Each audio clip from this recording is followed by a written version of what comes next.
لیکن ہمارے سیاسی ایجنڈاز اس میں سب سے بڑی رکاوٹ ہے. پاکستان تو ایک زرعی ملک ہے. کیا پاکستان کے اندر آج سے 5 سال پہلے یاد نہیں کہ بڑی بڑی خبریں لگتی تھی کہ چوہے اتنے 100 من گندم کھا گئے؟ گندم تو آپ کی خراب ہوتی تھی. آج آپ گندم کو امپورٹ کر رہے ہیں. تو بات ہے کہ جب تک آپ کی ترجیحات درست نہیں ہوں گی, آپ اپنا ٹیکسیشن کا سسٹم درست نہیں کریں گے, آپ معاشی اصلاحات نہیں کریں گے, اقدامات نہیں کریں گے اور اپنی عیاشیاں اس پہ قدغن نہیں لگائیں گے, تو آپ کو IMF کے سامنے سرنڈر کرنا پڑے گا. آج IMF کے جھنڈے تلے تو ہم ایک ہیں, لیکن پاکستان کے جھنڈے تلے ہم ایک ہونے کے لیے تیار نہیں ہیں. بالکل. لیکن ڈاکٹر صاحب, جو حمایت کی یقین دہانیاں کروائی جا رہی ہیں, کیا سیاسی جماعتوں کی جانب سے یہ حمایت مستقل بنیادوں پر ہوگی؟ دیکھیے, میرے نزدیک تو یہ جو مسئلہ جو آپ ڈسکس کر رہے ہیں کہ وہ ان سے ملے اور انہوں نے حمایت کا اعلان کیا, میرے نزدیک یہ بے معنی ہے. اس کی طرف اتنی توجہ دینے کی ضرورت نہیں ہے, کیونکہ IMF جو ہے وہ ایگریمنٹ اسٹیٹ سے کرتا ہے.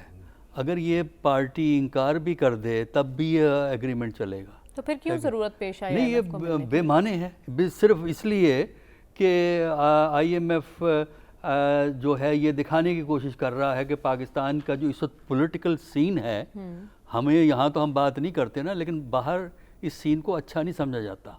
تو جو پولیٹیکل سچویشن ہے وہ یہ دکھانا چاہتے ہیں کہ ہم تمام ہر قسم کی پولیٹیکل فورسز سے ملاقات کرتے ہیں, یا یہ سمجھا جائے کہ موجودہ حکومت پر وہ ٹرسٹ نہیں کر رہے, ان کے ساتھ نہیں. بات یہ کہ ٹرسٹ جو ان کے معاہدے کے فریم ورک میں نہیں ہوگا اس پہ ٹرسٹ نہیں ہوگا. دیکھیں نا, اب یہ ہے کہ اب ہمیں پتہ نہیں الیکشن ہو یا ہو, جب بھی ہوگا الیکشن ہوگا, نئی حکومت کیئر ٹیکر گورنمنٹ آئے گی. یہ تو گورنمنٹ چلی جائے گی 1.5 مہینے کے اندر, اگر چلی گئی تو کیئر ٹیکر گورنمنٹ آئے گی. کیئر ٹیکر گورنمنٹ کوئی انیشیٹو تو لے نہیں سکتی, وہ تو روٹین میں جو چیزیں چل رہی ہیں چلتی رہیں گی. جو نئی حکومت آتی ہے وہ پھر آ کے یہ اس میں اگر تبدیلی کرنا چاہے تو وہ کرے گی, لیکن وہ اس لیے نہیں کر سکے گی کہ پاکستان کی اقتصادی صورتحال اتنی خراب ہے کہ اور آپ نے اگلے سال اتنے پیسے انٹرنیشنل لیول پہ ری پے کرنے ہیں ڈیٹ اور ان کی سروسنگ کا, کہ آپ کے پاس چوائس کوئی نہیں ہے. تو میرے نزدیک جو ہے توجہ اس پہ نہیں دینی چاہیے, توجہ اس پہ دینی چاہیے کہ جو ان سے معاہدہ ہوا ہے یہ 12 تاریخ کو اپروو ہو اور اس کے بعد امپلیمنٹیشن شروع ہو. آپ یہ کیوں بھول رہے ہیں, ایک نیا ریویو ہونا ہے پاکستان کا. اگلی قسط لینے کے لیے سپٹمبر یا اکتوبر میں پھر دوبارہ ریویو ہوگا, کارکردگی کا جائزہ لیا جائے گا. اس کے بعد پھر آپ کو آخری قسط جو ہے وہ IMF آپ کو دے گا. تو اس لیے اس طرف توجہ دیں. دوسری طرف اگر توجہ دینی ہے, ملک کی موجودہ سیاست میں جب تک آپ پازیٹیونیس نہیں پیدا کریں گے, نہ آپ کی سیاست آگے بڑھے گی, نہ آپ کی اقتصادیات میں وہ چیزیں آپ کر سکیں گے جن کا آپ خواب دیکھتے ہیں, جن کی آپ خواہش رکھتے ہیں. باقی رہا نئے ادارے بنا لیجئے, نئے میٹنگیں کر لیجئے, وہ سب بے معنی ہیں. اس لیے کہ اگر آپ ایک دوسرے کے سیاسی خون کے پیاسے ہیں اب اور ریاستی اداروں کو ایک خاص انداز میں استعمال کیا جا رہا ہے, تو پھر یہ ہے آپ IMF کے جھنڈے کے تلے اس لیے اکٹھے ہو جاتے ہیں کہ IMF نے گرفتاریاں نہیں کرنی. جو پاکستان کا جھنڈا سنبھالے ہوئے ہیں وہ گرفتاریاں کر رہے ہیں. ٹھیک ہے, یہ ہے بیسک فرق. ٹھیک ہے. تو صافی صاحب, آپ کو کیا لگتا ہے اس معاہدے کے نتیجے میں غریب عوام نے جس چکی میں پھنسنا ہے مہنگائی کی, کیا ان اقدامات کی حمایت بھی کر رہی ہیں سیاسی جماعتیں؟ دیکھیں, یہ معاہدہ تو غریبوں کے لیے نہیں ہو رہا, یہ تو ریاست پاکستان کو بچانے کی ایک کوشش ہے, اور وہ کوشش اس لیے IMF کی شرائط پہ ہو رہی ہے کہ پچھلی حکومت جو ہے وہ بارودی سرنگیں بچا کے گئی ہے, اور آج کی میٹنگ جو حالیہ میٹنگ IMF کی ہوئی ہے زمان پارک میں, وہ بھی بے معنی نہیں ہے میری نظر میں. یہ سب سے اہم میٹنگ IMF کی شاید یہی میٹنگ رہی ہے, اور اس کی بنیادی وجوہات ہے. ایک تو یہ ہے کہ IMF کو متنفر کرنے اور IMF کے معاہدوں کو رکوانے میں ایک سابق وزیر اعظم اور اس کی حکومت نے کھلے عام کردار ادا کیا. وہ اب کوئی ڈکی چپی بات نہیں ہے. آپ گوگل کریں, آپ یوٹیوب پہ جائیں, آپ کو ہر جگہ تقاریر مل جائیں گی, آپ کو ریفرنسز مل جائیں گی کہ IMF کو اور ورلڈ بینک کو اور عالمی اداروں کو پاکستان سے متنفر کرنے والی جماعت اور رہنما کون تھے. اب کس نے ایجنٹ پال رکھے ہیں امریکہ میں پاکستان کے خلاف لابنگ کے لیے، وہ پارٹی بھی آپ کے سامنے ہے، وہ لیڈر بھی آپ کے سامنے ہے. میں زلمے خلیلزاد کی بات کروں یا اس پارٹی کے پیڈ اور اپرووڈ ایجنٹ شہباز گل کی بات کروں، یہ تمام حقیقتیں ہیں. تو یہ میٹنگ اس لیے آئی ایم ایف نے زیادہ اہم جانی ہے کیونکہ ماضی میں آئی ایم ایف کے ساتھ دھوکہ اسی جماعت نے کیا تھا، اور ایک سابق وزیر اعظم نے جو لکھی ہوئی چیزوں سے انحراف کرتے ہوئے پاکستان کو مزید مشکلات سے دوچار کیا. اور آپ تھوڑا سا زحمت کریں اور دیکھ لیجئے گا شوکت ترین کا اور تیمور جگڑا کا اور لغاری صاحب جو سابق پنجاب کے وزیر خزانہ تھے، ان کے درمیان جو کنورسیشن کی آڈیو لیک ہوئی ہے اس کو آپ سن لیجئے گا تو پھر آئی ایم ایف کا زمان پارک جانے کی جو ہے آپ کو وجہ سمجھ آ جائے گی.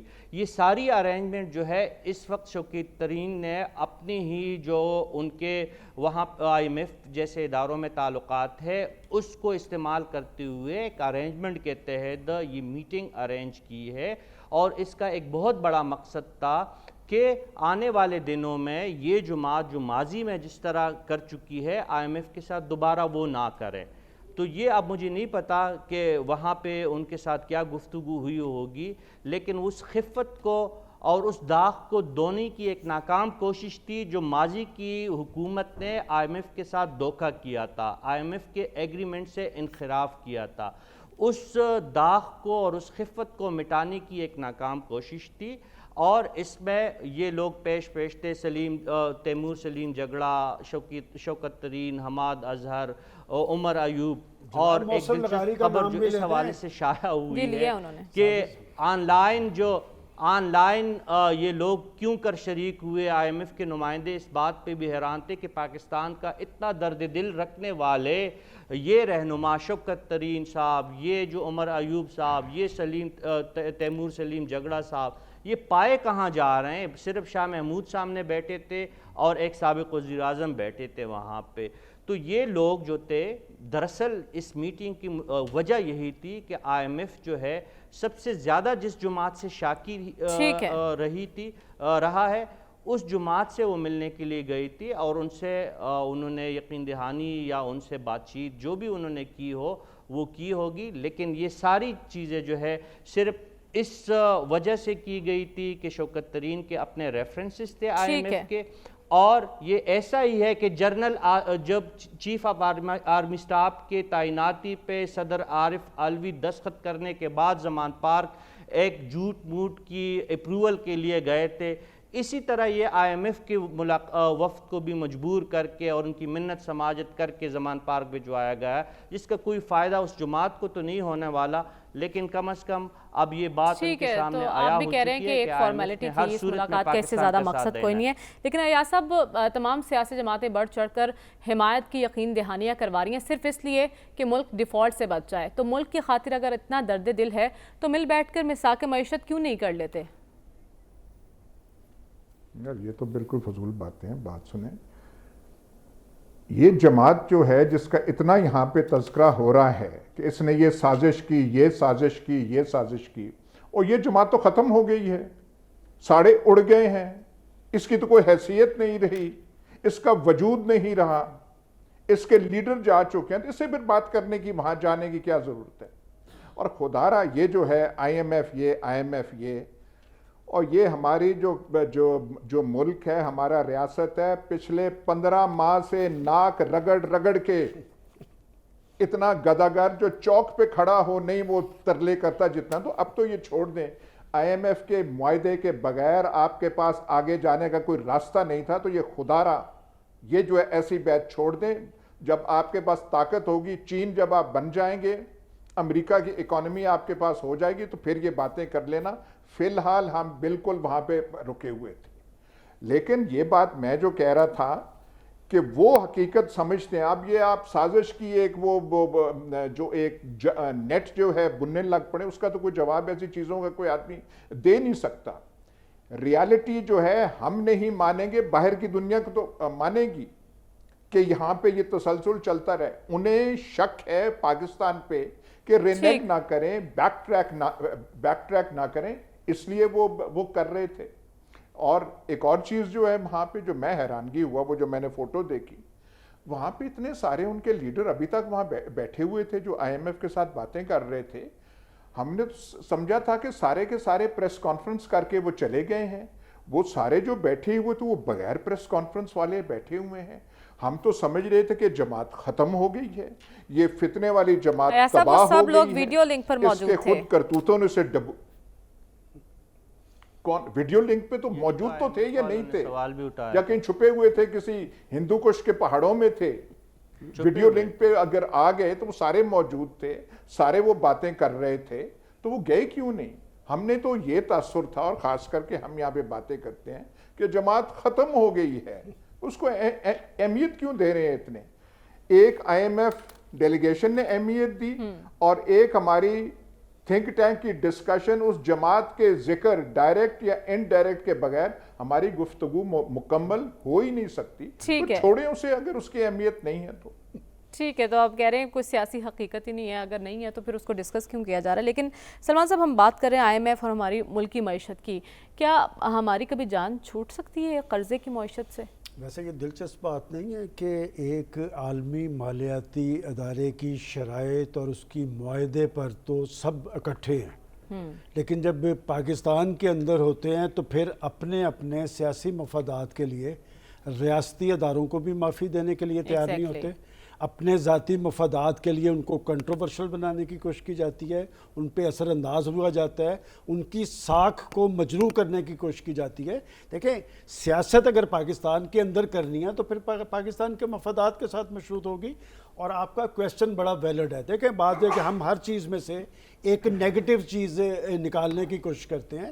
آپ کا سوال یہ ہے کہ جی کیا ہم ان کے چنگل سے نجات حاصل کر سکتے ہیں یا نہیں؟ اس لیے کہ ان کا سارے معاہدے آپ اٹھا کے دیکھ لیں، وہ معاہدے اثر انداز کس پہ ہوتے ہیں؟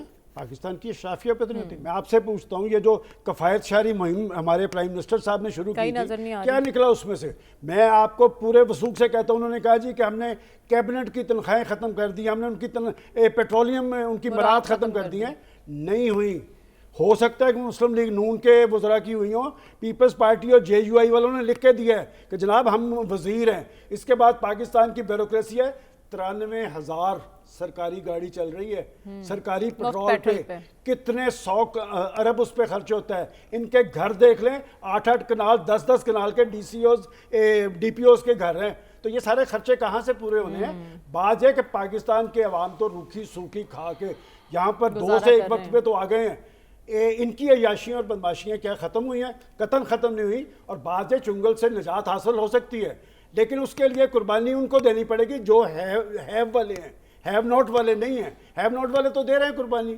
بات یہ کہ جو تنخواہ دار طبقہ ہے، ہر حکومت آتی ہے، ٹیکسیشن تو بڑھا نہیں سکتی، آ کے وہ تنخواہ داروں پہ لادنا شروع کر دیتے ہیں کام.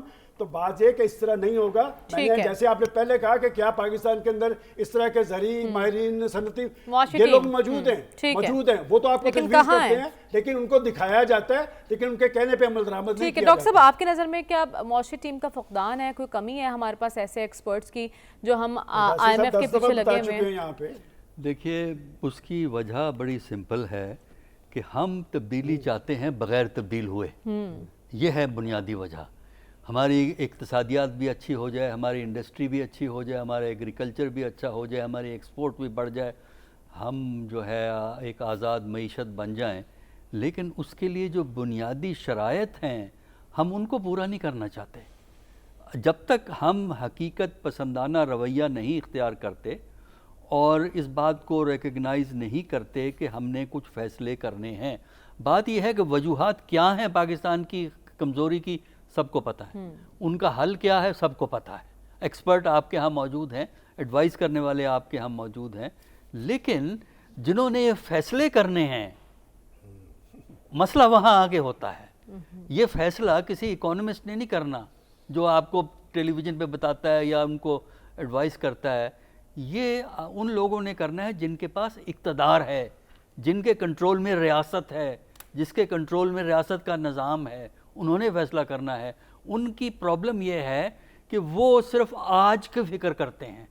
ایک لانگ ٹرم خواب تو دیکھتے ہیں لیکن ایک لانگ ٹرم پرسپیکٹو نہیں ہے ان کے پاس. اور وہ فیصلے نہیں کر سکتے. مجھے یہ بتائیے کہ یہ جو مسئلہ ہے کہ پاکستان کے جو بہت سے اسٹیٹ انٹرپرائز ہیں وہ لاس میں چلے جا رہے ہیں، اور آج سے نہیں، پچھلے 10 سال سے. میرا خیال ہے اسٹیل مل نے آخری جو پروفٹ لیا ہے وہ پرویز مشرف کے زمانے میں تھا، اس کے بعد سے لاس ہو رہا ہے. اچھا پی آئی اے جو خراب ہو رہا ہے، اچھا بجلی کے اندر جو چیزیں خرابیاں پیدا ہو رہی ہیں وہ آج کی نہیں ہیں، سال ہا سال سے چل رہی ہیں، لیکن بلی کے گلے میں گھنٹی کوئی نہیں باندھنا چاہتا. ڈالے ایگزیکٹلی. تو یہ جب تک آپ اس پہ سخت فیصلے نہیں کرتے اور آپ اقتصادیات کو بہتر کرنے کے لیے سیاسی مصلحتوں کو قربان نہیں کریں گے، جب تک آپ اپنی سیاست کو جمہوری کانسٹیٹیوشنل فریم ورک میں نہیں چلائیں گے، جب تک آپ سیاست میں ٹالرنس پیدا نہیں کریں گے، جب تک آپ سیاست میں آپ جو ہے پکڑ دھکڑ بند نہیں کریں گے، اس وقت تک میرا نہیں خیال کہ پاکستان میں وہ ماحول کریٹ ہو سکتا ہے جہاں آپ یہ مشکل فیصلے کریں. لیکن سوال یہ پیدا ہوتا ہے نا کہ ایسے سخت فیصلے کرنے کی صلاحیت ہمارے سیاستدانوں میں موجود ہے صافی صاحب؟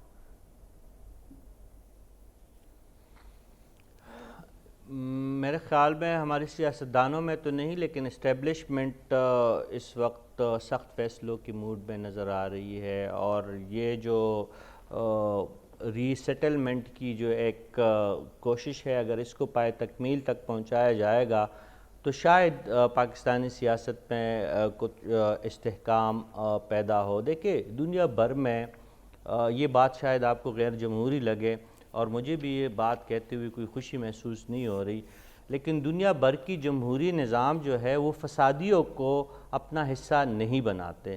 اب فار ایگزامپل اگر ہم ٹی ٹی پی کو ایلامنیٹ کرنے کی کسی پالیسی پہ چلتے ہیں، ہماری اسٹیبلشمنٹ چلتی ہے، ہمارے سیکیورٹی ادارے چلتے ہیں، تو پوری قوم ان کے پشت پہ ہے. یا اگر بلوچ علیحدگی پسند یا بلوچ انتشار پسندوں کے خلاف کوئی کارروائی ہوتی ہے تو پوری ریاست ان کے خلاف جو پوری قوم ریاست کے ساتھ کھڑی ہو جاتی ہے. تو ایسے میں ہم دیکھ رہے ہیں کہ 9 مئی کے واقعات اور اس سے پہلے جو واقعات ہوئے ہیں وہ ناقابل فراموش بھی ہے، اور اس کو ہم اگر جذباتی انداز میں اور غصے میں آ کر ان واقعات کو فراموش کرنا بھی چاہیں گے تو ہم نہیں کر سکتے. تو اس لیے سیاسی قیادت جو ہے وہ تو احتیاط سے کام لے رہی ہے اور وہ پھونک پھونک کے قدم آگے اٹھانے کی کوشش کر رہی ہے، لیکن اسٹیبلشمنٹ نے ایک بات طے کر رکھی ہے اور سختی دکھائی دے رہی ہے. جو جماعت جن لوگوں نے ایک وجہ ہے نا 9 مئی کو جو کچھ ہوا وہ بالکل ناقابل فراموش تھا اور اس پر کسی کو معافی نہیں ملنی چاہیے. ہمیں پروگرام میں آگے بڑھنا ہے اور بات کرنی ہے انتخابات کی.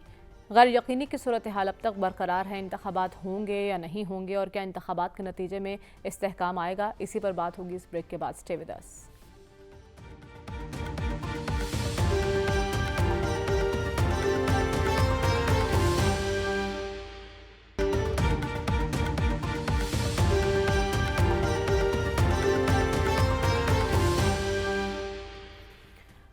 ویلکم بیک ناظرین. انتخابات کے حوالے سے غیر یقینی کے بادل اب تک چھائے ہوئے ہیں. حکومت تو بڑے یقین کے ساتھ یہ دعویٰ کر رہی ہے کہ وہ 12 اگست کو جا رہی ہے. پیپلز پارٹی بھی کہہ رہی ہے کہ بر وقت انتخابات ہوں گے. لیکن ایاسب کیا اس حوالے سے فضا قائم ہوتی ہے آپ کو دکھائی دے رہی ہے؟ انتخابات کے حوالے سے بر وقت پیش رفت ہو پائے گی؟ ایک میں بات ذرا کروں کہ ہمارے جسے ہم اسٹیبلشمنٹ کہتے ہیں اس کے بڑے مؤثر ادارے ہیں جو اس کی ترجمانی اور اس کی وضاحتیں اور پالیسی بیان کرتے ہیں. لیکن ہمارے لیے یہ بڑی خوشائن بات ہے کہ ہمیں بھی اس کے علاوہ اسٹیبلشمنٹ کی بھرپور جو ہے جانکاری سے ہم جان جاتے ہیں کہ اسٹیبلشمنٹ یہ چاہ رہی ہے وہ چاہ رہی ہے. اب جہاں تک الیکشن کا سوال ہے، یہ تو جو زعماء ہیں یا ترجمان ہیں یا جو اسٹیبلشمنٹ کا جانتے ہیں یا ان کا کان ان کا وہ رکھتے ہیں وہی ہمیں بتائیں کہ ہوگا یا نہیں ہوگا. آئین تو بڑا واضح ہے، لیکن آئین کا جو حشر ہوا ہے، جہاں پہ معیشت کا پچھلے 15 ماہ میں حشر ہوا ہے، ہم نے آئین کا بھی حشر دیکھ لیا ہے کہ اس کا کیا ہوا ہے. تو اب تو مرضی ہے کہ جیسے ہوگا.